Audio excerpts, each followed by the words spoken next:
Ibu sekalian, Initial Public Offering 101 yang diselenggarakan oleh Bursa Efek Indonesia dengan tujuan untuk memberikan pengetahuan yang lebih mendalam seputar pasar keuangan, khususnya pasar modal.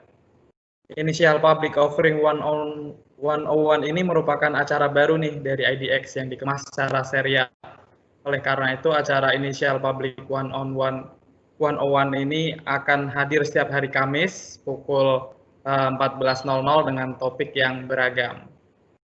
Initial Public Offering 101 pada siang hari ini merupakan event perdana, jadi series pertama dari Bursa Efek Indonesia dengan topik Ways to Fund. Kita akan kupas satu persatu instrumen-instrumen apa saja yang bisa dimanfaatkan oleh perusahaan untuk mendapatkan pendanaan baik secara private maupun public. Sebelumnya saya sampaikan terdapat menu Q&A di bawah yang dapat digunakan oleh Ibu Bapak sekalian untuk mengajukan pertanyaan. Nanti pertanyaan yang terpilih akan dijawab oleh narasumber yang telah hadir di sini. Sekalian saya perkenalkan narasumber pada siang hari ini, Ibu Listiorini Dian Pratiwi selaku Head of Potential Listing Development dari Bursa Efek Indonesia. Oke, untuk menghemat waktu, saya serahkan langsung kepada narasumber Ibu Dian untuk dapat memberikan sharing pengetahuan seputar instrumen keuangan. Silakan Ibu Dian, time is yours. Baik, terima kasih Bapak Alan atas pembukaannya. Selamat siang Bapak Ibu sekalian, para founder startup, para owner perusahaan. Perkenalkan, saya Listiorini Dian. Hari ini saya ingin menyampaikan atau sharing kepada Bapak Ibu sekalian mengenai initial public offering, khususnya mengenai ways to fund your business, public and private instrument. Jadi kita akan memulai sesi pada siang hari ini dengan sesi yang pengenalan mengenai pasar modal terlebih dahulu dan juga instrumen-instrumen yang ada di pasar modal. Nah, sebagaimana tadi disampaikan oleh Bapak Alan bahwa kita akan membuat series mengenai initial public offering ini akan kita bagi menjadi 6 series karena jika kita mampatkan semuanya menjadi satu event, dikhawatirkan nanti akan masih banyak pertanyaan-pertanyaan yang mengganjal dan Bapak Ibu sekalian masih ingin tanyakan. Jadi kita akan membuat series yang pertama mengenai instrumen pendanaan public dan private, kemudian manfaat IPO, kemudian series ketiga mengenai syarat dan proses IPO, kemudian yang keempat mengenai instrumen pasar modal, dan yang kelima mengenai IDX Listing Board. Terakhir, tentunya ini yang paling ditunggu-tunggu oleh Bapak Ibu sekalian mengenai kunci sukses IPO. Jadi pada siang hari ini kita akan fokus di series yang pertama, yaitu mengenai instrumen pendanaan publik dan privat, serta pengenalan mengenai pasar modal Indonesia. Mungkin dari Bapak Ibu sekalian yang mengikuti acara seminar pada siang hari ini memiliki pengetahuan yang masih belum seragam. Jadi kita tarik lagi dari awal mengenai pasar modal itu sendiri sebenarnya apa sih? Mungkin ada juga yang masih bertanya-tanya nih, saham itu apa sih? Obligasi itu apa? Nah, kita akan kupas tuntas menjadi series ke-6 series ini dan kita mulai di series yang pertama pada siang hari ini. Nah, sebenarnya apa sih pasar modal Indonesia? Mungkin masih ada yang bertanya-tanya. Jadi Bapak Ibu sekalian, pasar modal ini sebenarnya sama seperti pasar-pasar pada umumnya, yaitu tempat untuk bertemunya penjual dan juga bertemunya pembeli di satu tempat yang sama, yaitu atau di kita mungkin kalau mungkin ada beberapa peserta ini ibu-ibu ya, atau mungkin zaman sekarang bapak-bapak juga sering datang juga nih ke pasar. Nah, bedanya apa nih sama PD Pasar Jaya atau Fresh Market yang sekarang Bapak Ibu sekalian sering datang? Kalau di PD Pasar Jaya atau di Fresh Market atau di swalayan itu bertemunya antara penjual dan pembeli di mana yang diperjualbelikan adalah consumer goods atau barang-barang kebutuhan sehari-hari. Siapa yang membeli, siapa yang menjual. Yang membeli adalah Bapak Ibu sekalian yang datang ke pasar, yang menjual adalah pemilik toko. Ini sama halnya dengan pasar modal, di mana pasar modal ini juga adalah tempat untuk bertemunya pihak yang membutuhkan. Apa yang dibutuhkan? Yaitu dana, yaitu pihak yang membutuhkan dana bertemu dengan pihak yang mempunyai kelebihan dana atau kita sebutnya investor. Di sini siapa pihak yang membutuhkan dana? Yaitu perusahaan-perusahaan yang melakukan, issuing instrumen capital market. Contohnya apa? Contohnya saham, obligasi, kemudian nanti ada dire dan yang lain sebagainya. Di sini kita, mungkin Bapak Ibu sekalian lebih sering mendengarnya sebagai emiten, gitu ya. Kemudian siapa yang pihak yang membutuhkan, sarana, yaitu investor kita sebutnya. Investor merupakan pihak yang membutuhkan, sarana investasi. Antara emiten dan investor tadi akan bertemu di pasar modal, di mana untuk, regulasinya itu akan diregulasi oleh OJK Pasar Modal dan juga diregulasi oleh Bursa Efek Indonesia. Selain itu, kami Bursa Efek Indonesia ini berada di tengah-tengah, kita yang menyediakan pasarnya Bapak Ibu sekalian, kita yang menyediakan tempatnya, menyediakan infrastrukturnya. Misalkan kita ibaratkan sebagai mall, ini emiten itu adalah, yang punya toko, yang punya tenan. Bapak Ibu sekalian sebagai investor itu adalah pengunjungnya. Di situ Bapak Ibu sekalian bisa membeli, yang dibeli ya saham, obligasi atau instrumen yang lainnya. Sedangkan kami, Bursa Efek Indonesia ini sebagai pengelola mall-nya. Kita menyediakan tempatnya untuk saling, bertukar.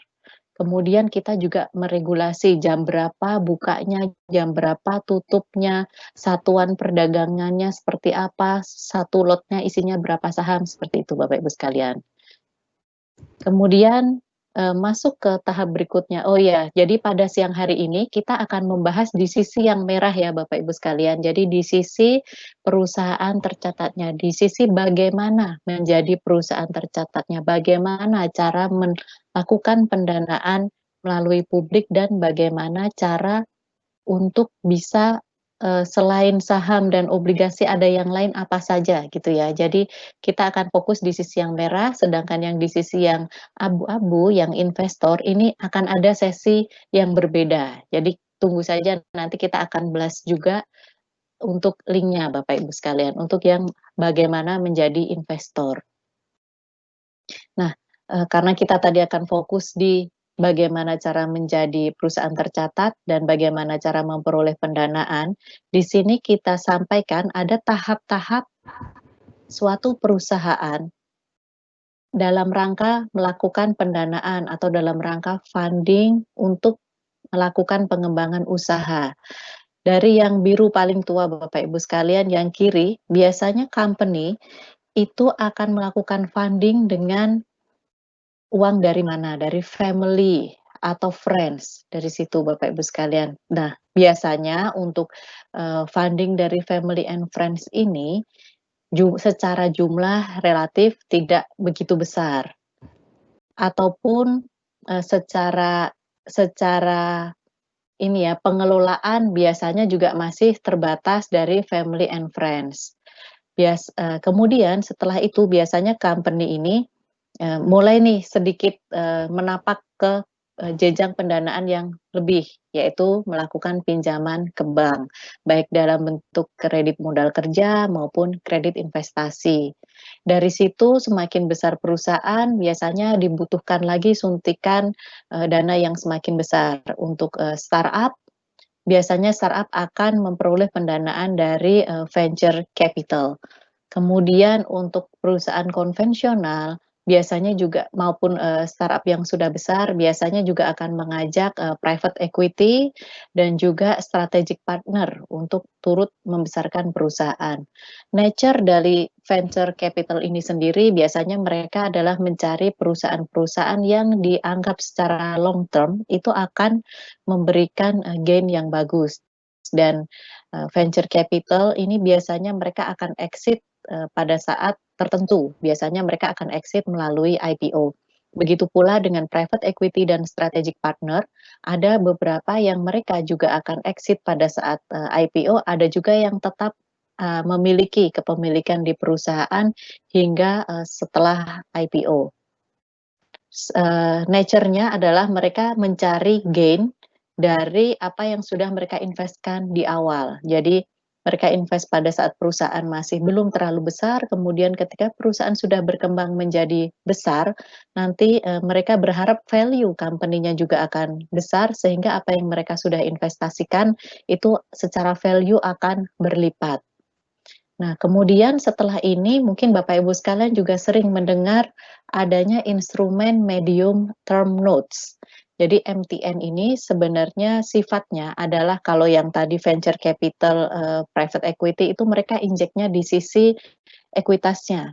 Kalau MTN ini sebenarnya adalah mirip dengan obligasi atau step di atasnya. Bedanya kalau MTN ini tidak tercatat di bursa, jadi sehingga MTN ini juga sifatnya itu hanya jangka waktunya juga tidak terlalu panjang. Kalau obligasi jangka waktunya cukup panjang, bahkan ada yang sampai dengan 10 tahun.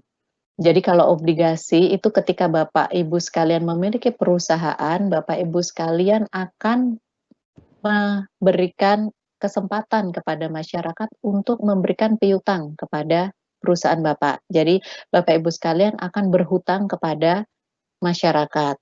Kalau MTN biasanya dari jumlah pihak yang memberikan piutang itu relatif lebih sedikit dibandingkan dengan obligasi. Kalau obligasi karena sifatnya saja penawaran umum, jadi ini memang ditawarkan ke pasar. Kemudian pasar ini akan siapa yang mau membeli akan ikut membeli. Membeli di sini berarti masyarakat itu memberikan pinjaman kepada company. Ada satu lagi pendanaan yang sifatnya publik, yaitu penawaran umum saham. Penawaran umum saham ini berarti perusahaan ibu bapak sekalian mengajak masyarakat untuk turut memiliki perusahaan. Jadi dua merah yang teratas itu adalah pendanaan-pendanaan yang dilakukan dengan melibatkan masyarakat, dengan publik, kita bisa menyebutnya go public. Kemudian yang hijau di bawah itu adalah pendanaan-pendanaan yang bersifatnya private. Untuk MTN dan obligasi bedanya biasanya untuk MTN itu rate untuk suku bunganya, kalau di obligasi kita sebutnya kupon juga, itu relatif biasanya akan dinego antar pemilik MTN tadi. Sedangkan untuk obligasi nanti akan ada lembaga rating, mungkin Bapak Ibu sekalian sudah sering mendengar ada Fitch Rating, ada Pevindo, itu tugasnya memberikan rating perusahaan, di mana dari rating perusahaan tadi akan diketahui berapa sih tingkat kesehatan perusahaan ini, kemudian dari situ akan ditentukan rating misalkan triple A, kemudian double A minus, itu biasanya suku bunganya berapa. Jadi penentuan suku bunganya itu berdasarkan dari rating pihak independen. Nah, ini Bapak Ibu sekalian jika ada pertanyaan yang terkait slide-slide yang sedang kita tampilkan atau saya bawakan langsung saja ditulis di Q&A ya Bapak Ibu sekalian, nanti akan saya jawab di akhir. Selanjutnya produk-produk apa saja yang ada di pasar modal Indonesia. Jadi sebenarnya untuk produk-produk yang ada di pasar modal Indonesia ada banyak sekali Bapak Ibu sekalian, di antaranya ada 9. Nah, di sini nanti kita akan coba fokus ke yang bisa langsung di issuance-nya itu dari perusahaan, yaitu ada yang di sebelah kiri. Kalau yang di sebelah kanan itu sebenarnya perusahaan juga bisa melakukan issuance, contohnya di infra, tapi biasanya masih kurang common atau biasanya masih dilakukan oleh perusahaan-perusahaan yang saat ini kalau di Indonesia itu jasa marga. Nah, kemudian yang lainnya ini adalah merupakan produk-produk yang kita misalkan surat utang negara ini adalah produk yang diterbitkan oleh negara. Kita bahas dulu dari yang sebelah kiri, dari saham. Sebenarnya apa sih saham dan bagaimana yang akan terjadi apabila Bapak Ibu sekalian itu menerbitkan saham untuk dimiliki oleh publik. Jadi saham sendiri merupakan tanda penyertaan modal seseorang atau pihak badan dalam suatu perseroan terbatas. ketika nanti Bapak Ibu sekalian sudah go public, maka kepemilikan saham ini akan di-sharing antara Bapak Ibu sekalian sebagai pemilik perusahaan dengan masyarakat. Tentunya konsekuensinya adalah ketika nanti RUPS, masyarakat ini harus dilibatkan dalam RUPS tersebut. Karena bagaimanapun masyarakat ini sebagai investor yang juga memiliki saham perusahaan. Kemudian, obligasi. Obligasi di sini yang tadi saya sempat sudah sampaikan bahwa obligasi ini adalah kita perusahaan meminjam publik. Jadi kalau di sini saya sampaikan kita berarti, kita dari sisi perusahaan ya Bapak Ibu sekalian, jangan dari sisi investor. Jadi kita adalah pemilik company. Jadi di sini merupakan surat hutang yang berisi janji dari pihak yang menerbitkan, yaitu perusahaan Bapak Ibu sekalian, untuk membayar imbalan berupa bunga, kita sebutnya kalau di obligasi itu kupon, pada periode tertentu dan harus melakukan pelunasan hutangnya itu pada periode yang ditentukan. Karena kenapa kita sebut periode? Karena tadi Bapak Ibu sekalian kita jangka waktunya itu di capital market itu ada berbagai macam, ada yang 370 hari, jadi paling harus di atas 1 tahun ya Bapak Ibu sekalian, biasanya kalau company menerbitkan itu di 370 hari. Kemudian ada yang 3 tahun, ada yang 5 tahun, ada yang 10 tahun.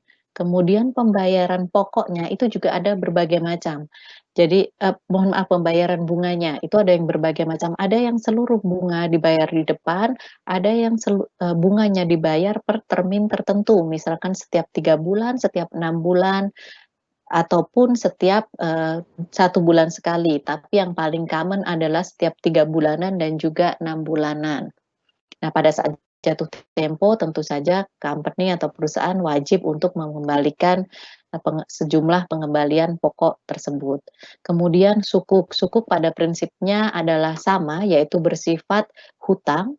Company melakukan hutang kepada masyarakat, hanya saja sukuk ini berbasis, syariah.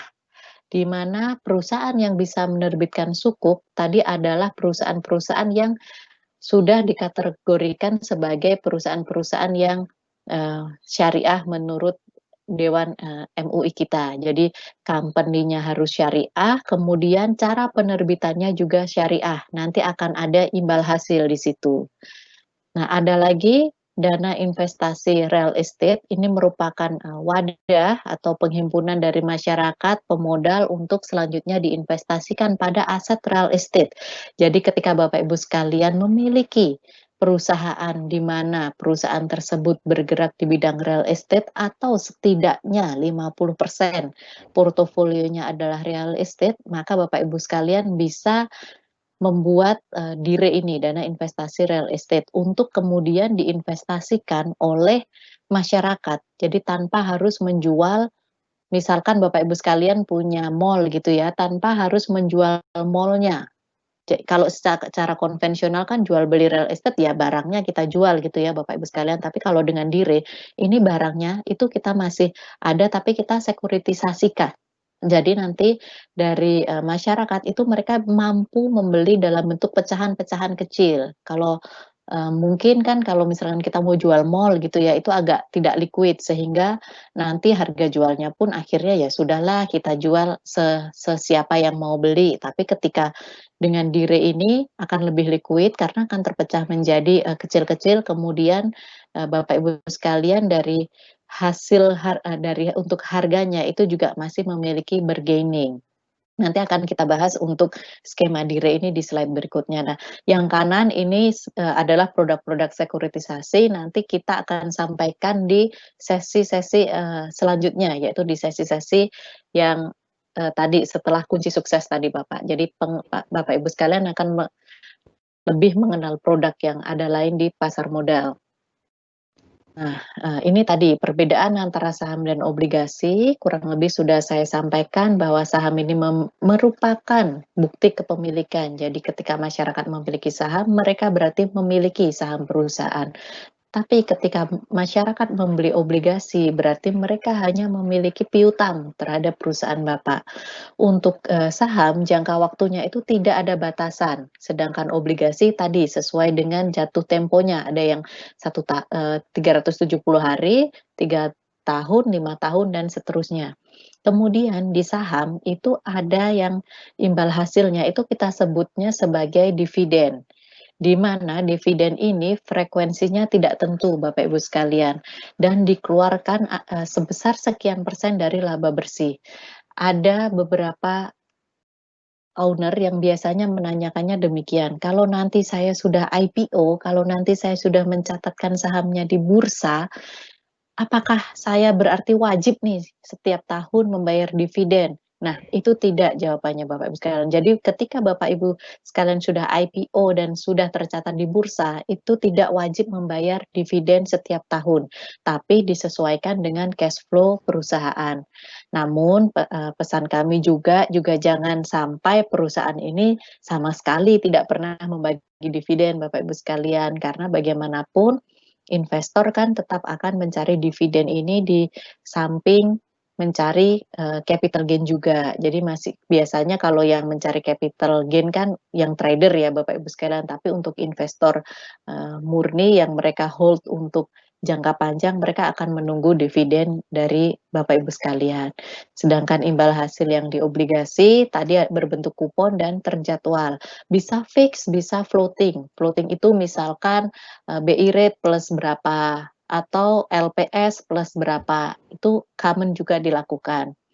Untuk, saham, itu instrumennya terbatas ya saham aja, sedangkan obligasi tadi bervariatif atau banyak ragamnya. Ada yang tadi obligasi itu eee, semua semua bunganya dibayarkan di depan, kemudian ada yang dibayarkan secara, periodik, dan masih banyak sekali ragamnya. Nanti di sesi yang advance kita akan belajar lebih, dalam mengenai macam-macam obligasi Bapak Ibu sekalian. Kemudian untuk rating, untuk obligasi itu diharuskan. Kenapa? Karena untuk mengetahui tingkat kesehatan dari, perusahaan tertentu. Tingkat kesehatan ini akan menunjukkan kemampuan bayar, dari hutang perusahaan. Sedangkan di saham itu tidak diperlukan. Dan di obligasi tidak ada hak untuk melakukan, hak suara dalam RUPS, sedangkan di saham itu ada Bapak Ibu sekalian. Untuk, pajak.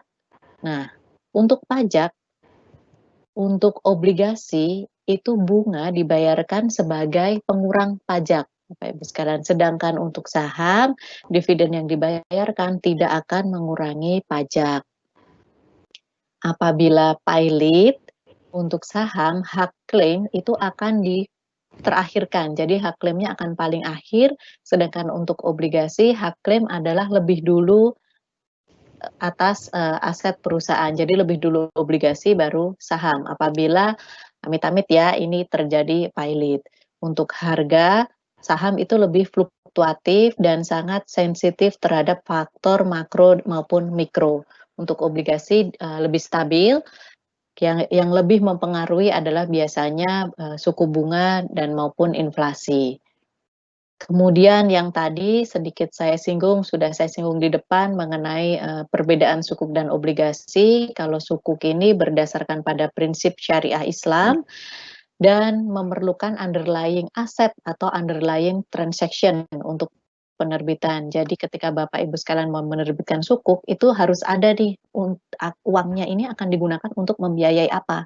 Kalau obligasi tidak perlu. Jadi tinggal terbitkan obligasi, nanti hutang atau hutang perusahaan ini bisa digunakan untuk modal kerja perusahaan.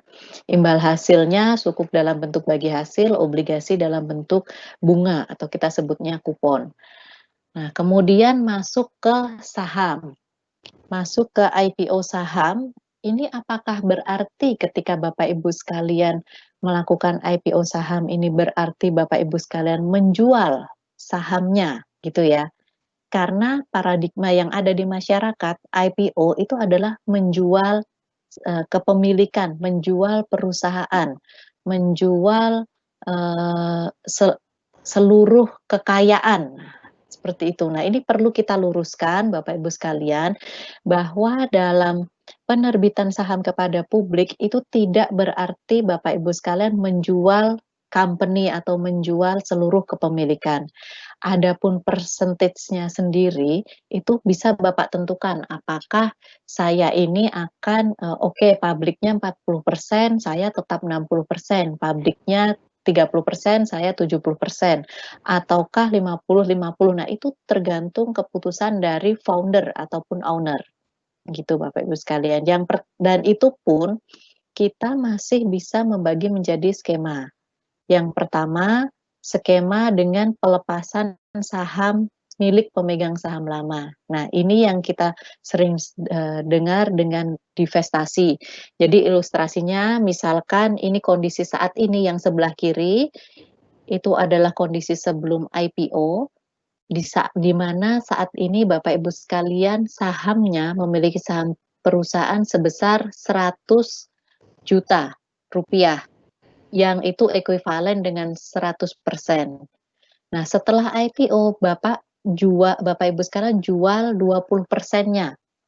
Jadi 80%-nya tetap menjadi company milik, Bapak Ibu sekalian founder, 20%-nya akan menjadi milik publik.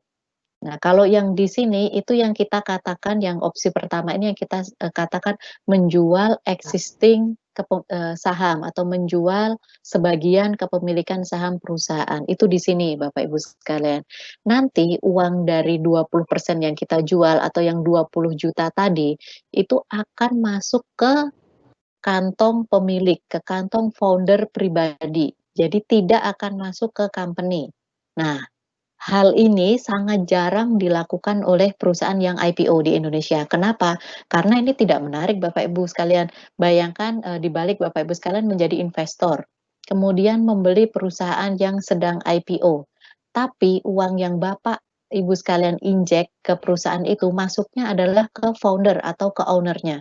Sehingga tidak akan ada tambahan dana ke perusahaan kan. Jadi perusahaan juga tidak akan ada running yang lebih besar lagi, tidak bisa melakukan, peningkatan kapasitas produksi atau kapasitas distribusi atau kapasitas yang lainnya.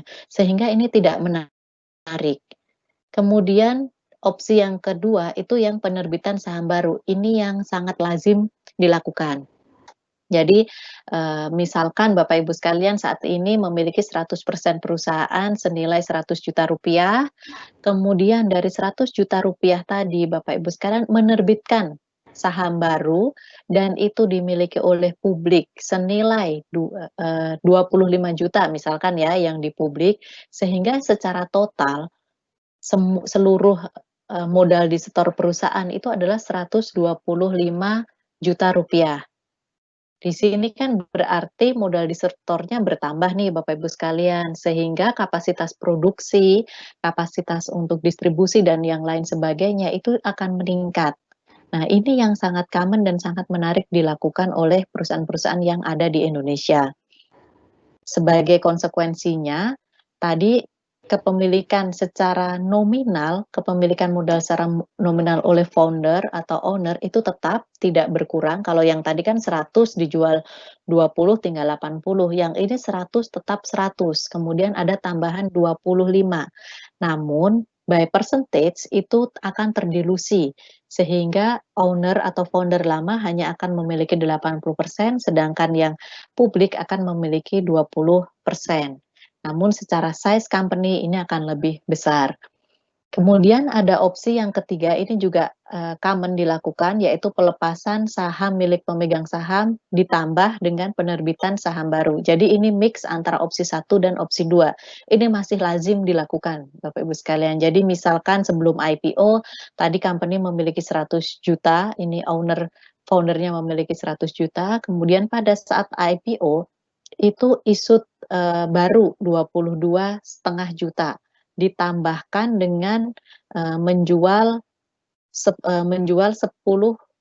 juta 10 jutanya gitu ya. Jadi ada issued, ada menjual existing. Nah, sehingga kepemilikan company akan tetap lebih besar dibandingkan sebelum IPO dan juga founder atau owner memiliki dana hasil IPO yang masuk ke sebagai kekayaan pribadi dari founder atau owner tadi. Nah, ini yang opsi kedua dan ketiga ini yang paling banyak dilakukan, tapi tadi Bapak Ibu sekalian, semua opsi ini memang harus disesuaikan dengan kondisi perusahaan dan juga kebutuhannya. Kalau by data hampir sekitar 90% lah perusahaan yang listing di bursa itu dengan penerbitan saham baru. Jadi memang uangnya masuk ke company gitu. Oke, kita lanjutkan ke yang tadi sedikit overview mengenai dana investasi real estate atau DIRE. DIRE ini merupakan wadah yang dipergunakan untuk menghimpun dana bagi masyarakat, masyarakat pemodal atau investor untuk selanjutnya diinvestasikan pada aset real estate ya atau aset yang berkaitan dengan real estate. Di mana dengan adanya ketentuan ya tadi misalkan portofolionya itu lebih dari 50% adalah di aset real estate ataupun 80% lebih dari 80% di aset real estate dan aset yang berkaitan dengan real estate dan memiliki kas atau setara kas itu kurang dari 20%. Kemudian syarat yang lain yaitu tadi real estate-nya ini harus memiliki income. Jadi misalkan Bapak Ibu sekalian punya tanah, tapi tanahnya nggak ngapa-ngapain, apakah itu masuk ke real estate? Itu bukan ya Bapak Ibu sekalian. Tapi misalkan Bapak Ibu sekalian punya mall, Bapak Ibu sekalian punya ini ya apa itu istilahnya ruko-ruko tapi dalam jumlah yang relatif banyak. Nah, itu bisa didirekan. Skemanya adalah kita lihatnya tadi dari dari pemilik aset real estate yang di tengah dulu. Jadi ini di sini Bapak Ibu sekalian akan melakukan penjualan quote unquote menjual ya, menjual aset real estate Bapak Ibu sekalian kepada DIRE. DIRE ini adalah sebuah special purpose company yang didirikan oleh bank kastedian dan juga manajer investasi. Tugasnya apa? Tugasnya adalah mengelola tadi aset yang Bapak jual, kemudian menyampaikan juga nanti ke fee-nya ke masyarakat. Jadi masyarakat akan membeli DIRE tadi dalam pecahan kecil, kemudian ada sekumpulan uang, uang tadi akan diserahkan ke pemilik aset real estate sebelumnya yang sisi hijau tadi. Nah, ketika aset ini sudah didirekan, Bapak Ibu sekalian sebagai owner lama itu juga tetap bisa membeli aset yang didirikan tadi dalam bentuk pecahan-pecahan kecil. Aset yang bisa dijadikan DIRE contohnya tadi ya mall, perkantoran, apartemen, gudang, hotel, rumah sakit yang menghasilkan ada penghasilan sewanya gitu ya.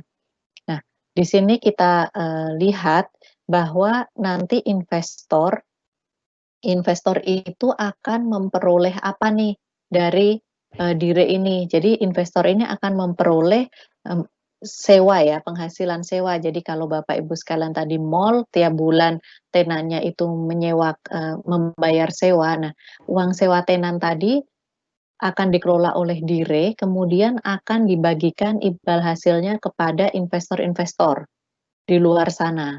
Jadi kepemilikannya adalah kepemilikan unit dan imbal hasilnya dalam bentuk kita sebutnya dividen. Contohnya ini Plaza Indonesia Bapak Ibu sekalian. Plaza Indonesia ini miliknya BSDE dan Plaza Indonesia ini sudah didirekan. Di mana nanti tenan-tenan yang tadi yang menyewa di Plaza Indonesia ini ketika mereka membayar iuran tahunan atau iuran bulanan ya mungkin di sana. Nah, itu akan didistribusikan ke para investor DIRE. Tuh. Nah, ini mungkin kalau untuk lebih dalam nanti kita bisa masuk ke lebih dalam untuk yang DIRE. Nah, kembali lagi ke yang saham dan obligasi, ini ada beberapa istilah mengenai go public. Ini kita tempatkan bahwa saat ini Bapak Ibu sekalian kan ada di sisi yang paling kiri ya, di sisi perusahaan tertutup. Kemudian ketika Bapak Ibu sekalian melakukan penawaran umum atau initial public offering, maka Bapak Ibu sekalian akan kita sebut sebagai perusahaan publik atau emiten. Bagaimana cara menawarkan umum ya, misalkan Bapak Ibu sekalian tempelkan saja nih iklan di koran, isinya bahwa Bapak Ibu sekalian menjual perusahaan Bapak, itu sudah termasuk di penawaran umum. Jadi ketika Bapak Ibu sekalian melakukan offering ke lebih dari 100 orang atau 100 pihak, itu kita bisa sebut sebagai penawaran umum dan itu harus mengikuti peraturan yang ada di OJK dan juga UU Pasar Modal untuk mekanismenya. Nah, ketika sudah melakukan penawaran umum, Bapak Ibu sekalian akan kita sebut sebagai perusahaan publik, yaitu perusahaan yang dimiliki oleh lebih dari 300 pemegang saham dan memiliki modal disetor sekurang-kurangnya 3 miliar rupiah. Setelah menjadi emiten tadi, baru dilakukan proses pencatatan efek di Bursa Efek Indonesia dan juga kita sebut sebagai perusahaan tercatat di mana sahamnya itu bisa ditransaksikan oleh investor. Tadi ya, yang akan ketemu di yang tadi, di pasar modal tadi, jadi investor akan bisa melakukan jual beli di situ. Nah, apakah ketika kita berhenti di menjadi perusahaan publik saja dan tidak tercatat di bursa, apakah investor bisa melakukan transaksi jual beli atas saham kita di pasar sekunder seperti BBCA, seperti BMRI, TLKM dan yang lain sebagainya di bursa gitu ya? Itu tidak dapat dilakukan Bapak Ibu sekalian. Jadi untuk bisa ditransaksikan di pasar sekunder, perusahaan harus mencatatkan efeknya di Bursa Efek Indonesia. Karena ada nih Bapak Ibu sekalian perusahaan sebagai contoh yang merupakan emiten atau perusahaan publik tapi tidak mencatatkan efeknya di bursa. Contohnya dulu itu ada company yang namanya Papros, itu produksinya obat, Antimo Bapak Ibu sekalian. Nah, salah satu produknya itu Antimo. Antimo ini dulu merupakan perusahaan publik non-listed, jadi dia tidak listed di bursa. Kenapa dia bisa menjadi emiten? Karena setiap mereka ada bisnis dengan dokter, itu dokternya diberikan kepemilikan saham atas company tersebut. Sehingga semakin besar, semakin banyak dokter yang terlibat, lebih dari 300 pemegang saham, otomatis dia menjadi emiten. Namun ternyata mereka memiliki kendala, para investor ini agak susah nih ketika mau menjual belikan, karena ini sifatnya kepemilikan maka harus mengajak mengajak notaris. Jadi ketika mereka mau jual saham, let's say 100 lembar gitu harus di hadapan notaris dan untuk matching harganya itu agak susah karena bisa jadi itu kan hanya bilateral, tidak ada harga acuan. Beda kalau misalkan tercatat di bursa harganya setiap hari kita bisa lihat di bursa. Nah, akhirnya pada bulan Desember 2018 Papros ini juga mencatatkan efeknya di Bursa Efek Indonesia dan menjadi perusahaan tercatat. Memang lebih banyak hal yang bisa dilakukan company dan juga mempermudah investor ketika menjadi perusahaan tercatat termasuk otomasi pelaporan. Nah, kemudian mengapa sih company ini harus go public? Jadi ada konsekuensi maupun manfaat perusahaan-perusahaan yang telah go public. Karena banyak sekali company yang akan berpikir, "Waduh, nanti ketika go public kita harus laporan keuangannya diaudit dong, Bu." Ya, itu memang benar Bapak Ibu sekalian. Jadi ketika nanti perusahaan ini sudah IPO, sudah go public dan tercatat di bursa, memang ada kewajiban yaitu audit laporan keuangan setiap 1 tahun sekali. Kemudian akan ada kita harus punya tugas baru dong Bu, sebagai sebuah perusahaan tercatat yang yaitu adanya investor relation, kemudian adanya eee, keterbukaan informasi, betul sekali Bapak Ibu sekalian. Jadi konsekuensinya itu tadi selain laporan keuangan yang diaudit 1 tahun sekali, kemudian akan ada tugas baru sebuah perusahaan tercatat yang mungkin quote unquote dapat menyita waktu ya. Contohnya selain LK ada investor relation karena nanti Bapak Ibu sekalian kan ketika sudah publik itu akan terekspos nih oleh masyarakat dan juga oleh analis-analis. Harus ada investor relation di situ yang menjawab pertanyaan-pertanyaan dari analis, dari masyarakat, dari media. Sebenarnya tujuannya adalah bagus Bapak Ibu sekalian supaya informasi-informasi ini bersumber pada company. Jadi tidak menjadi gosip di luar sana, tidak menjadi desas-desus yang mana itu bisa memperburuk citra perusahaan jika dilanjutkan lagi. Jadi keberadaan ini sebenarnya sangat baik bagi company karena ya kayak kayak company memiliki jubir lah dan informasi yang keluar adalah valid. Di situ yang akan dianut oleh masyarakat, media maupun analis.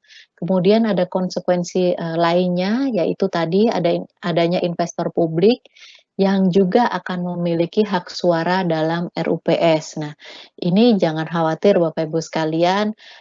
Bapak Ibu sekalian ketika sudah go public dan masih memiliki porsi yang cukup besar di atas 51% atau kita sebutnya Bapak Ibu sekalian ini masih menjadi pemegang saham pengendali, maka hak suara Bapak Ibu sekalian juga akan lebih banyak dibandingkan dengan investor publik tadi.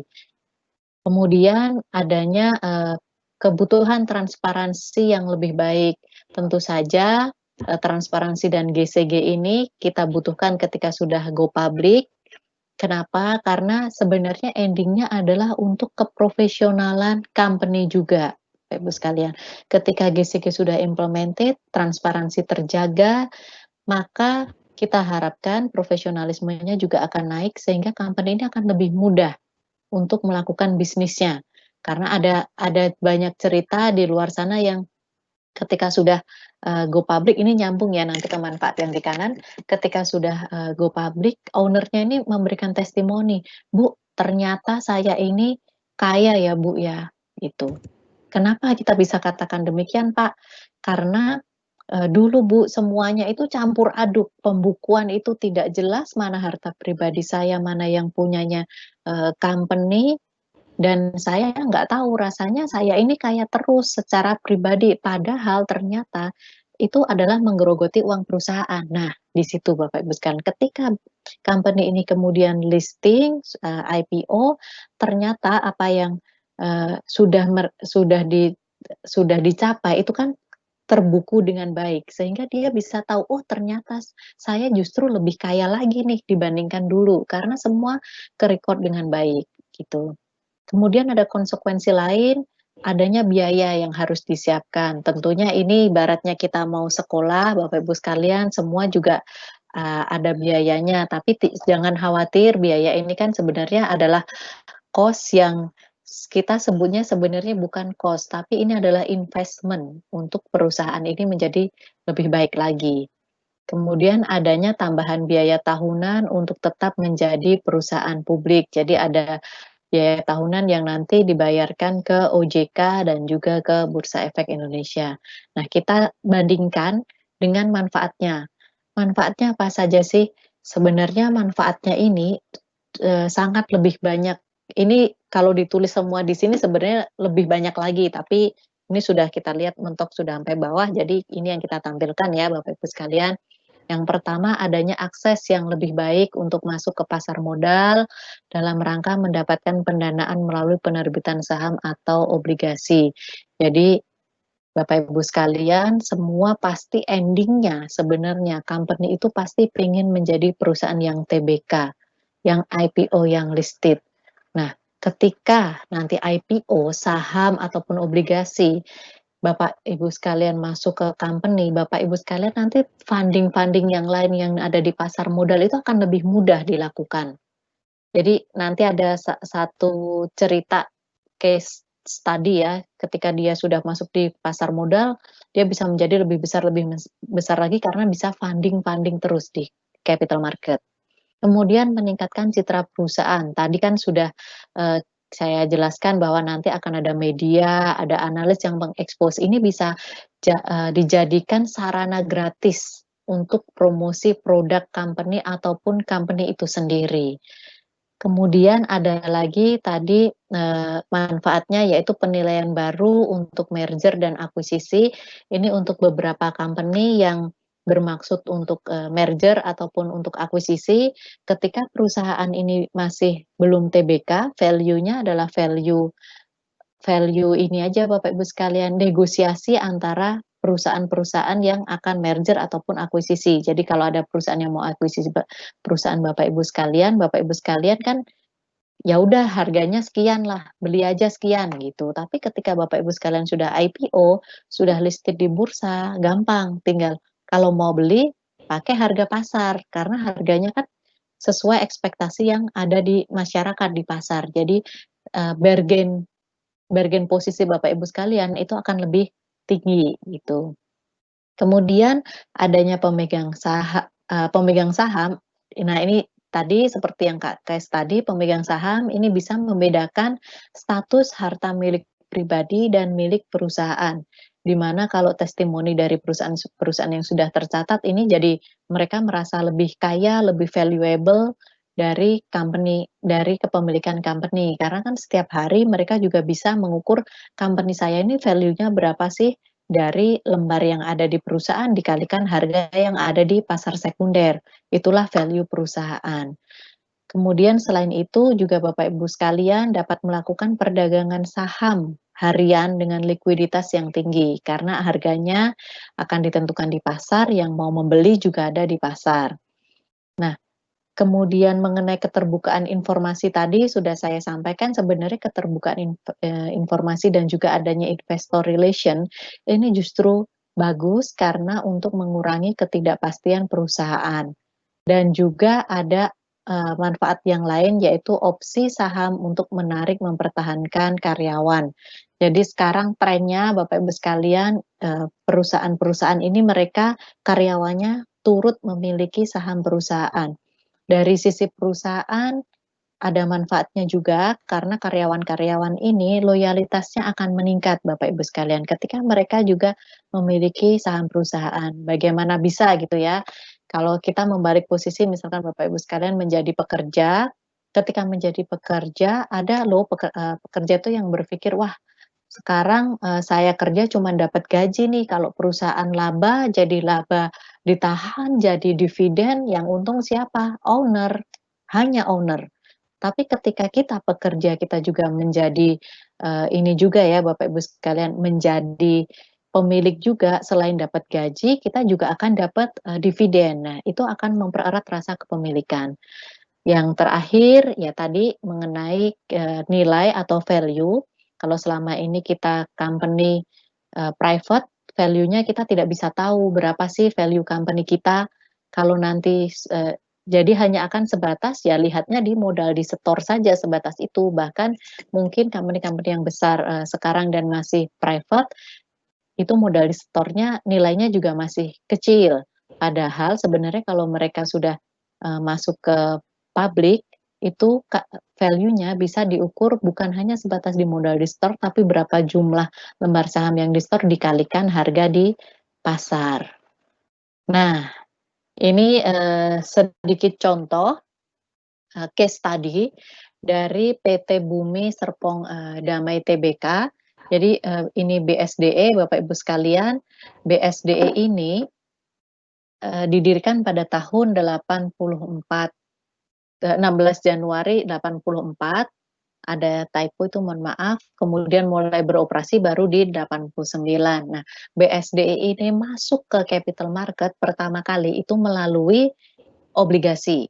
Jadi ada pertanyaan lebih baik mana nih saham atau obligasi, itu disesuaikan dengan kondisi perusahaan Bapak Ibu sekalian. Kalau perusahaan hanya membutuhkan modal kerja dulu, bisa obligasi dulu. Apabila perusahaan, ingin membutuhkan, ini ya, injek untuk investasi, itu bisa saham. Mengapa demikian? Karena kalau obligasi, once Bapak Ibu isut obligasi, harus membayarkan bunga secara periodik. Sementara ketika uangnya itu akan dipakai investasi, biasanya dari sisi investasi misalkan membangun pabrik ya, membutuhkan waktu 1 tahun atau 2 tahun itu belum menghasilkan menghasilkan ini ya, pendapatan, itu akan jadi berat untuk membayar bunga obligasinya tadi, gitu.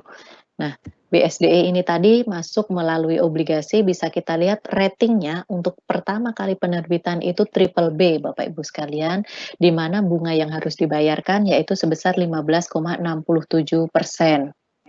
Kemudian di tahun 2006 BSDE menerbitkan obligasi lagi, kita lihat ratingnya masih sama triple B, tapi suku bunganya sudah mulai menurun. Nah, di sini kita lihat kenapa menurun karena, masyarakat itu sudah mulai percaya. Jadi ketika company menerbitkan instrumen lain, mereka sudah trust untuk melakukan pembelian lagi.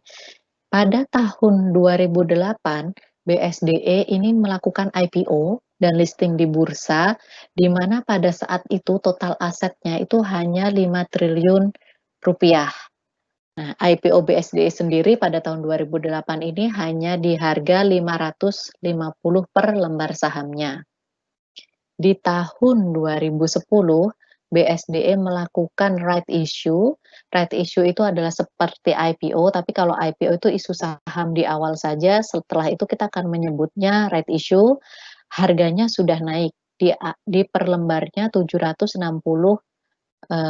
ini rupiah ya, ada typo di belakangnya, untuk melakukan akuisisi PT Duta Pertiwi Tbk. Jadi BSDE, IPO dipakai untuk ekspansi, kemudian mereka butuh dana lagi, mereka right issue dengan penerbitan saham baru lagi digunakan untuk mengakuisisi PT Duta Pertiwi. Kemudian Duta Pertiwi ini juga di-TBK-kan dan setelah itu tahun 2012 BSDE ini melakukan isu obligasi lagi. Nah, kita bisa lihat perbedaannya. Perusahaan yang TBK dan belum TBK ketika menerbitkan obligasi pada saat 2003 ratingnya masih triple B, 2012 ratingnya sudah double E minus, di mana bunganya itu separuhnya, Bapak Ibu sekalian. Bunganya hanya 8,2% dibandingkan pada saat awal. Begitu.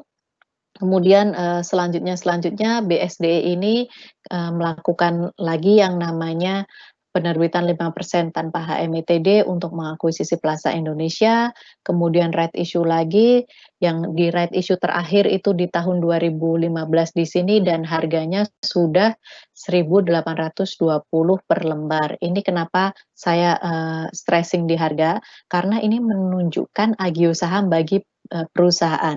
Misalkan tadi ya, let's say di 2008 harga per lembar nilai buku per lembar sahamnya atau book value-nya Rp100 per lembar, kemudian pada saat IPO bisa dijual di angka 550, berarti kan ada agio saham, ada keuntungan perusahaan itu 450 per lembarnya, Bapak Ibu sekalian. 450 per lembar saham ini akan masuk ke company sebagai tambahan modal company.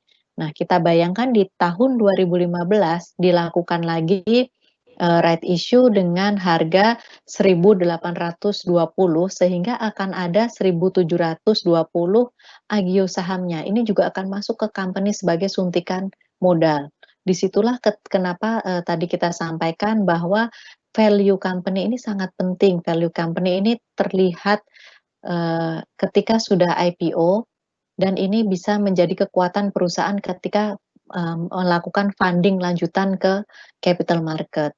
Nah, di tahun 2019 kita bisa lihat total aset dari company ini sejumlah sudah multiple 10 kali lipat lebih, Bapak Ibu sekalian. Di tahun 2019 aset dari BSDE sudah di angka 53,3 billion.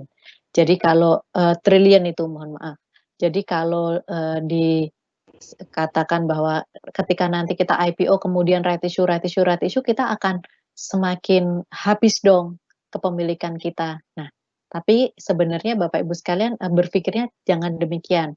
Ketika Bapak Ibu sekalian right issue, Bapak Ibu sekalian akuisisi, kemudian right issue, akuisisi lagi, right issue, akuisisi. Nah, itu justru Bapak Ibu sekalian akan menjadi company yang semakin besar atau endingnya akan menjadi konglomerasi, Bapak Ibu sekalian. Nah, itu cikal bakalnya adalah demikian. Dulu hanya standalone, IPO, right issue, membeli perusahaan lain, di-IPO-kan, kemudian membeli perusahaan lain, kemudian terbitkan obligasi dan begitu seterusnya. Dan terakhir di tahun 2019 untuk Plaza Indonesia itu juga diterbitkan dalam bentuk dana investasi real estate.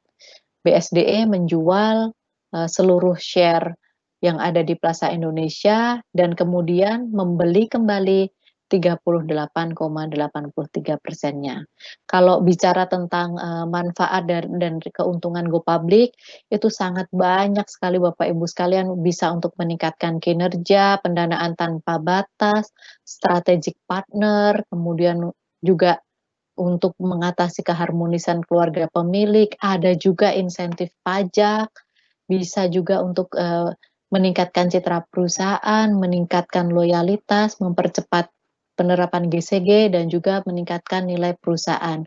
Nah, manfaat-manfaat mengenai IPO ini akan secara detail Bapak Ibu sekalian dibahas di dalam series berikutnya atau series kedua. Jadi kita tadi dari yang ini pengenalan dulu mengenai pasar modal, kemudian series kedua nanti tentang manfaat, series selanjutnya mengenai persiapan, syarat, dan juga ini ya langkah-langkah IPO seperti apa. Nah, ini banyak sekali detailnya dan juga case study-nya untuk keuntungan dari Go Public ini yang akan disampaikan pada series selanjutnya dengan topik The Advantage of Being Publicly Traded Companies and How to Elevate Companies Performance Through Go Public. Nah, kapan akan diselenggarakan? Kita akan menyelenggarakannya setiap hari Kamis, Bapak Ibu sekalian, di jam yang sama, jam 2 sampai jam 3. Jadi setiap hari Kamis ini Bapak Ibu sekalian bisa meluangkan waktu untuk mempelajari lebih dalam mengenai IPO ini. Dan juga bisa langsung daftar di http ipo.idxincubator.com. Demikian Bapak Ibu sekalian, saya kembalikan ke Mas Alan dan juga satu slogan terakhir, jangan menunggu besar untuk Go Public, tapi jadilah besar dengan Go Public. Terima kasih. Mas Alan, silahkan. Ya, terima kasih Bu Dian atas penjelasannya yang sangat komprehensif. Sekarang kita masuk ke sesi Q&A. Ini sudah banyak sekali Bu Dian peserta yang mengajukan pertanyaan. Mungkin tidak semua pertanyaan bisa kami jawab karena keterbatasan waktu. Baik. Namun saya lihat banyak pertanyaan yang masih relate dengan sesi-sesi selanjutnya. Jadi mungkin dari rekan-rekan yang telah bertanya namun pertanyaannya belum bisa dijawab saat ini, itu bisa temukan jawabannya di sesi selanjutnya atau bisa ditanyakan kembali di sesi selanjutnya. Mungkin yang pertama dari Bapak Justin Halim, pertanyaannya apakah saat ini mekanisme papan akselerasi telah banyak digunakan oleh perusahaan startup dan atau UMKM? Apakah IDX dan OJK sedang merencanakan keringanan tambahan mengenai persyaratan modal untuk IPO mengingat kondisi COVID-19? Baik. Mungkin langsung bisa dijawab Mbak Dian. Oke, baik. Jadi untuk sebenarnya sebagai leniency ya bagi company-company yang ada di Indonesia, benar sekali Bursa Efek Indonesia menerbitkan peraturan baru, yaitu peraturan mengenai papan akselerasi, di mana papan akselerasi ini dapat digunakan untuk company seperti startup ataupun company yang memiliki aset skala kecil dan menengah. Nah, karena peraturan mengenai papan akselerasi ini juga baru kita publish, sehingga belum banyak yang memakai karena baru ada satu company yaitu PGJO ticker code-nya. Nah, itu adalah company pertama yang bisa yang melakukan IPO melalui melalui papan akselerasi. Nah, harapannya ke depan akan banyak yang menggunakan papan akselerasi tersebut dan memang di pipeline bursa pun ataupun yang sudah masuk diskusi dengan kami itu sudah banyak sekali yang mereka ingin sekali menggunakan papan akselerasi juga. Ini memang karena waktu saja ya, karena papan akselerasi ini masih fresh from the oven, jadi yang masuk melalui papan akselerasi juga masih terbatas gitu. Oh ya, ada juga yang baru IPO di bulan Mei ini, yaitu cashless, Bapak Ibu sekalian. Jadi di bulan Mei ini ada satu lagi dengan tikernya CASH, nanti bisa dicari tahu, itu juga masuk dengan papan akselerasi. Jadi sekarang sudah 2. Kalau tadi yang sudah lebih dulu sebelum Covid tadi ada, Pikijo tadi di awal tahun, yang ini yang bulan Mei ada update itu ada cashless, gitu. Ya, terima kasih Bu Dian. Semoga menjawab pertanyaan.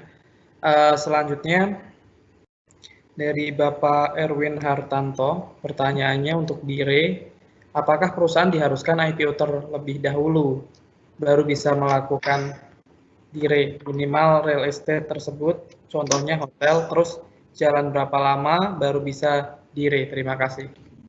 Baik, kalau untuk penerbitan DIRE itu tidak harus perusahaan yang TBK, Bapak, Ibu sekalian. Jadi ketika perusahaan memang sudah ada, memang di bidang real estate, kemudian ada income stream-nya itu bisa didirekan. Jadi tidak harus, perusahaan yang sudah TBK.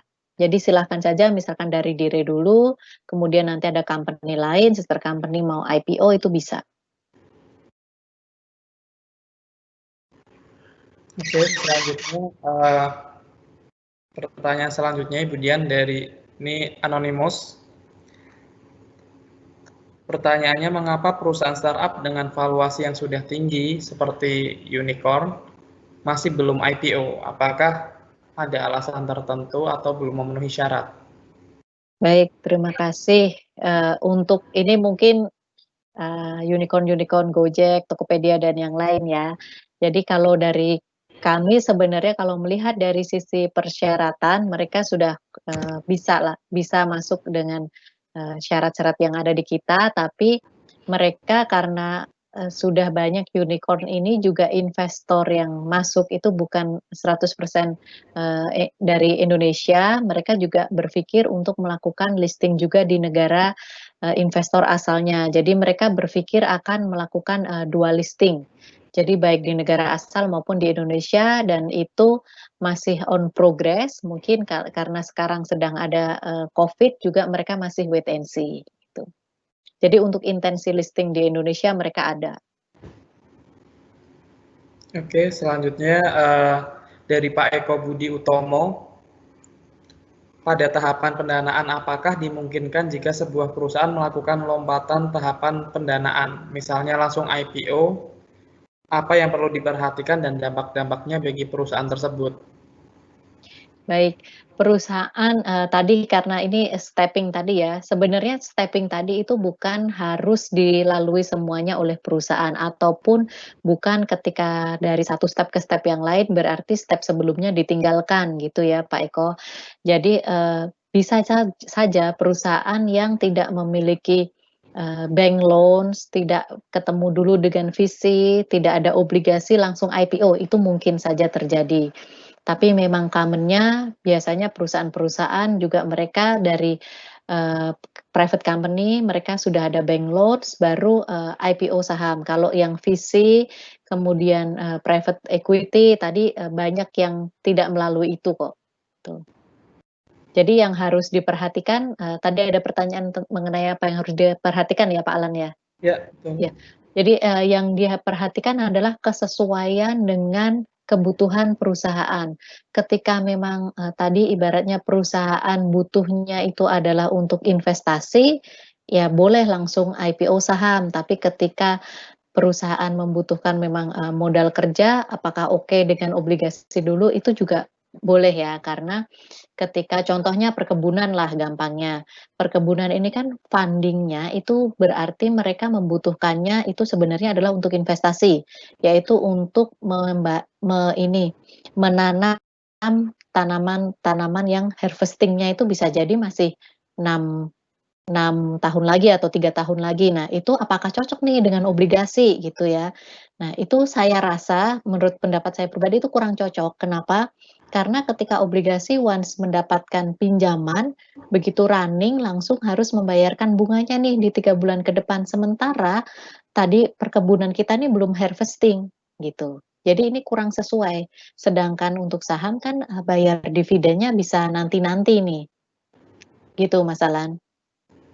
Ya, Jadi dividen kan disesuaikan dengan kondisi perusahaan.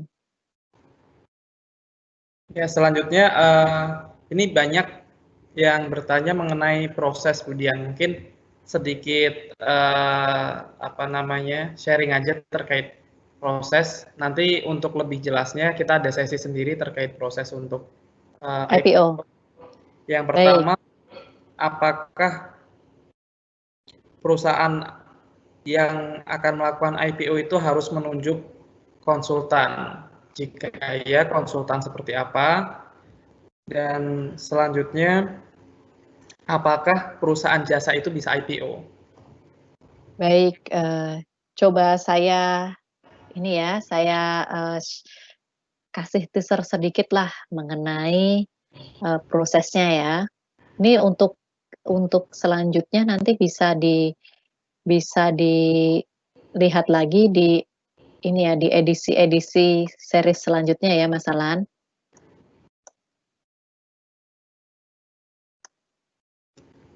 Nah, ini produser mungkin bisa ditampilkan untuk materi ya. Ini sedikit teaser mengenai proses IPO. Jadi proses IPO itu kita bagi menjadi 5 step. Yang pertama adalah persiapan. Persiapan ini nanti persiapan dokumentasi company, misalkan penyusunan laporan keuangan, penyusunan prospektus, kemudian adanya ini ya, ini dari konsultan hukum itu sudah bagus atau belum. Nah, yang ditanyakan tadi adalah yang sebenarnya kalau saya lihat yang di sisi persiapan. Jadi dalam rangka persiapan apakah dibutuhkan konsultan gitu ya. Nah, sebenarnya kalau konsultan itu tergantung dari perusahaan, tapi yang jelas di sini akan ada yang namanya lembaga profesi penunjang pasar modal, di mana yang paling berperan itu adalah underwriter-nya. Underwriter itu sendiri bisa berfungsi sebagai untuk underwriting, bisa juga sekaligus sebagai konsultan. Tapi banyak juga company yang sebelum bertemu dengan underwriter, mereka sudah punya konsultan IPO-nya masing-masing. Banyak sekali konsultan IPO yang ada di Indonesia, biasanya mereka juga konsultan-konsultan yang melakukan ini ya, melakukan konsultan selain IPO, mereka juga konsult untuk boosting company-company profile company performance, misalkan kayak ya ada kita sebut ada Big Four lah, itu mereka juga biasanya bisa memiliki jasa konsultan juga. Tapi kalau nggak ketemu dengan konsultan, bisa langsung ketemu underwriter, di mana underwriter ini sebenarnya juga mereka punya fungsi konsultannya. Nah, apa sih fungsi underwriter ini? Fungsi underwriter ini nanti bisa sebagai ini ya, teman atau mendampingi company dalam rangka persiapan IPO. Underwriter ini nanti juga akan membantu mencarikan investor pada saat IPO. Jadi kalau ada company yang IPO, mereka akan berpikir, "Waduh, tapi kalau kita IPO gimana dong caranya nyari investor, Bu?" Gitu. "Kita nggak punya kenalan nih." Nah, tenang Bapak Ibu sekalian, nanti akan ada yang namanya underwriter. Underwriter ini fungsinya tadi selain underwriting untuk penyusunan dokumen-dokumen IPO, juga mereka memiliki fungsi sebagai selling agent. Jadi mereka membantu melakukan marketing company kepada company yang IPO kepada calon-calon investor, baik itu institusi maupun investor yang lain. Tapi mostly biasanya mereka punya database investor institusi yang sudah bagus. Sekaligus mereka ini juga bisa menjadi semacam gampangnya ya, ini semacam event organizer. Jadi mereka kalau Bapak Ibu sekalian pernah menikahkan anak atau barusan menikah atau sebentar lagi menikah, nah biasanya ada WO nih, ada WO-nya. Nah, WO-nya ini bisa kalau dalam rangka IPO ini bisa dilakukan oleh underwriter ini. Jadi underwriter yang akan menyusun timeline-nya. kapan Bapak Ibu harus ini, apa yang harus dilakukan, itu underwriter yang sebagai leadernya. Nanti lembaga profesi penunjang yang lain seperti ada notaris, kenapa ada notaris? Karena kan anggaran dasarnya dari yang tertutup harus diubah menjadi yang TBK. Kemudian akan ada KAP, kenapa ada KAP? Karena kan laporannya harus diaudit. Kemudian akan ada konsultan hukum, kenapa harus ada konsultan hukum? Karena memberikan opini hukum nih, company Bapak ini secara hukum sudah bagus atau masih ada hal-hal yang perlu diperhatikan atau diselesaikan. Nah, itu kalau Bapak Ibu sekalian tidak memiliki akses ke para profesi penunjang tadi, ini underwriter juga bisa memberikan suggestion di situ. Itu masalah untuk persiapan, kemudian selanjutnya ini ada proses lanjutannya setelah persiapan, nanti dokumen akan disubmit ke OJK dan Bursa akan melakukan evaluasi, setelah itu akan ada book building ini menawarkan saham IPO-nya ke calon investor dalam rangka pembentukan harga juga, baru IPO-nya dan listing. Nah, ini nanti pembahasan detailnya akan dibahas di chapter berikutnya ya, setelah manfaat ya, masalah. Sama tadi ya, perusahaan jasa bisa nggak gitu ya untuk IPO? Kayaknya bukan yang ini, profil company. Nah, profil perusahaan-perusahaan yang IPO, itu kita bisa lihat yang di sebelah kiri ini selama 10 tahun terakhir, yang di sebelah kanan ini periode Januari sampai dengan April 2020. Kalau pertanyaannya jasa bisa nggak? Itu sangat bisa sekali. Perusahaan yang berada di bidang jasa itu ada di yang gambarnya hijau agak muda nih Bapak Ibu sekalian. Bahkan ini secara jumlah itu terbesar nomor 2, ada di sektor trade, service, and investment. Di tahun 2019 dan 2020 ini untuk perusahaan IPO di sektor trade, service, and investment ini jumlahnya cukup besar. Jadi number of companies-nya secara number itu nomor 2, tapi secara fundraise atau dana yang dihimpun itu terbesar. Jadi sangat welcome untuk perusahaan yang di bidang jasa. Gitu. Silakan Mas Alan. Kemudian mungkin terakhir karena waktu kita juga sudah menunjukkan jam 3 lebih. Baik. Yang terakhir mungkin ini dari Anonymous. Tadi terkait penerbitan saham baru, bagaimana efek dilusi saham tersebut untuk IPO Budian? Dan kalau mau IPO bisa menghubungi siapa? Ini sudah ada yang... Baik, ini adalah ini saya tampilkan lagi ya materi yang tadi mengenai penerbitan saham baru. Efek dilusinya adalah seperti apa? Gitu ya. Ini kita fokus yang di tengah saja. Nah, efek dilusinya itu adalah sesuai dengan besar saham baru yang diterbitkan. Let's say Bapak punya sekarang itu di private company-nya ada 1000 lembar ya kepemilikan Bapak dan keluarga, ada 1000 lembar nih di company. Kemudian Bapak isut lagi 250 lembar gitu ya. Maka delusinya akan seperti apa? Delusinya ya jadi totalnya tadi kepemilikan Bapak yang existing yang 1000 dibagi dengan 1250 dikalikan 100% hasilnya adalah berapa gitu ya. Jadi itu hasilnya kan di 80%. Jadi efek dilusinya nantinya publiknya punya 20%, Bapak punya 80%. Nanti misalkan tadi Bapak punya 1000 lembar, kemudian melakukan issuance lagi 1000 lembar lagi gitu ya, maka berapa persen kepemilikannya? Jadi tinggal yang tadi 1000 dibagi 2000, jadi tinggal 50% gitu. Jadi dilusinya ini adalah tergantung dari besar saham baru yang diterbitkan oleh perusahaan. Begitu Mas Alan? Ya, terima kasih Budian. Mohon maaf ini suaranya agak ada sedikit adzan gitu ya, terdengar mungkin. Dan waktu kita sudah menunjukkan pukul 3:15. Kita sudah berada di akhir acara. Mungkin terima kasih kepada Ibu Dian atas sharing yang sangat bermanfaat. Kami melihat banyak pertanyaan juga sebenarnya ada di sesi-sesi selanjutnya. Nanti akan kita bahas lebih detail lagi, terutama terkait proses bagaimana, manfaatnya seperti apa, dan skema-skema pemanfaatan pasar modal untuk evaluate company performance itu bagaimana akan kita kupas lebih dalam lagi. Tapi jangan lupa minggu depan kita masih ada initial public offering 101 pada jam yang sama dan hari yang sama, Kamis pukul 2, pukul 3. Jadi tolong di blok kalendernya untuk acara ini.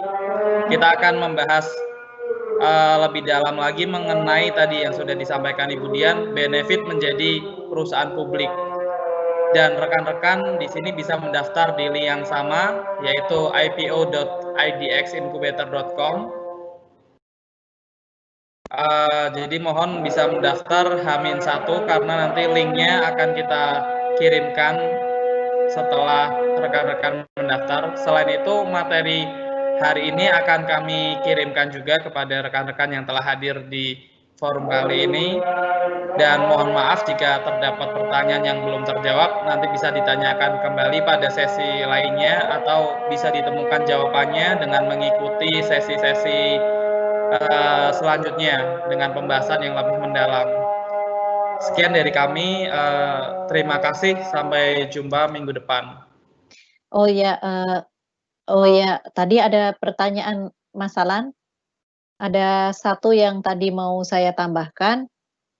Pertanyaan mengenai kalau mau tanya-tanya tentang IPO gimana gitu ya, atau kemana. Nah, Bapak Ibu sekalian, jika ada ini ya, keinginan lebih lanjut, mungkin pengen tahu lebih dalam tentang IPO, pengen one-on-one meeting dengan kami, itu bisa nanti untuk mengirimkan email ya Bapak Ibu sekalian, melalui email ke lpp@idx.co.id, ataupun juga bisa melihat informasi-informasi yang ada di website kami, di website IDX, idx.co.id, maupun website khusus untuk GoPublic, di gopublic.idx.co.id.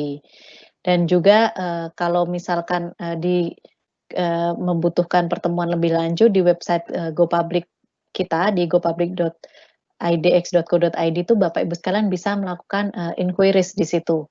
Jadi menyebutkan nama perusahaannya dan beberapa informasi terkait perusahaan, kemudian kami akan callback ke Bapak Ibu sekalian.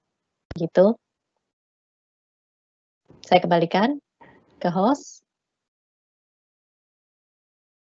Ya, terima kasih Ibu Dian atas paparannya. Jadi bagi teman-teman yang mungkin merasa perusahaannya sudah waktunya nih untuk menjadi perusahaan publik, bisa langsung hubungi ke lpp@idx.co.id atau ke website gopublic.idx.co.id.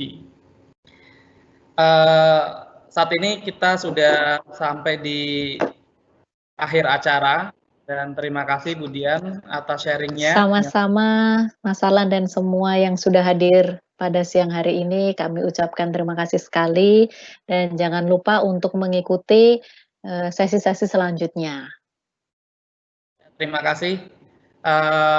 Jangan lupa minggu depan di hari dan jam yang sama, Kamis pukul 2 sampai jam 3 sore, kita akan ada initial public offering one-on-one dengan tema kita akan mengupas lebih dalam lagi mengenai benefit menjadi perusahaan publik. Jadi mohon bagi rekan-rekan bisa di blok kalendernya untuk acara initial public offering 101. Selain itu, materi pada hari ini nanti akan kami kirimkan melalui email. Jadi bisa rekan-rekan akses kembali. Dan untuk acara minggu depan sudah bisa mulai mendaftar melalui link yang sama di ipo.idxincubator.com. Linknya masih sama, bisa mendaftar di sana dan diharapkan mendaftar H-1 sehingga bisa kita kirimkan link video untuk sesi IPO 101. Mohon maaf juga jika terdapat pertanyaan yang belum terjawab, nanti bisa ditanyakan kembali pada sesi lainnya atau bisa temukan jawabannya melalui sesi-sesi berikutnya yang akan membahas lebih detail. Sekian dari kami ucapkan terima kasih.